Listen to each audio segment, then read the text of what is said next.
Régis Geoffrey, microficțiuni. Alzheimer izolat fonic. Neurologul mi-a confirmat azi după amiază că am maladia Alzheimer. Mi-a prescris medicamente care îi vor încetini evoluția în următorii 2 ani. Când m-am întors acasă, soția m-a prevenit că nu se va ocupa de mine. Trebuie să spun că de 15 ani nu mă mai iubește și că rămân totuși cu ea pentru că nu pot renunța la această casă cumpărată în rate pe care tocmai le-am terminat de plătit. S-a supărat pe cei 2 copii ai noștri, n-am știut niciodată de ce, dar mi-a interzis să intru în contact cu ei.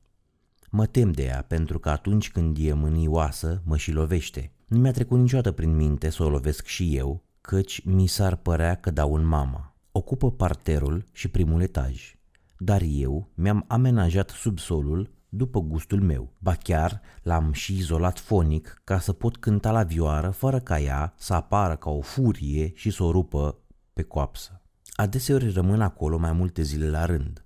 Mănânc pâine, jambon, brânză, mere. Am un fierbător electric și pot să-mi fac cafea și supe. M-aș duce la Villejuif din când în când. Aș respira alt aer. M-aș simți depeizat, aș bea un pahar de vin alb la teșgheaua din Balto, ba chiar aș putea să cumpăr ziarul, să mă așez pe o bancă și să ascult oamenii vorbind. Dar ea preferă să nu ies din casă. Când mă vede că mă plimb prin grădiniță, aruncă pe mine o căldare de apă rece ca gheața de parcă aș fi un câine.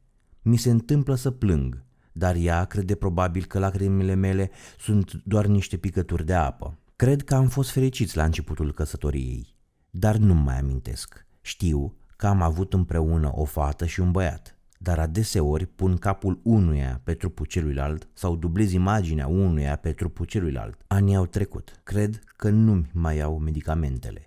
Poate că înghit bucățele de pâine, au aproape aceeași culoare. Mă uit la vioară și nu îndrăznesc să mă ating de ea. Ultima oară când am cântat la ea, țipa de parcă i-aș fi smuls corzile.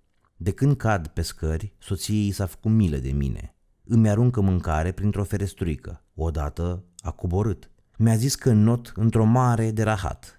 Nu s-a mai întors niciodată. Nu mai amintesc nici cum mă cheamă. Curând mă voi vindeca. Nu-mi voi mai aminti nici măcar de mine.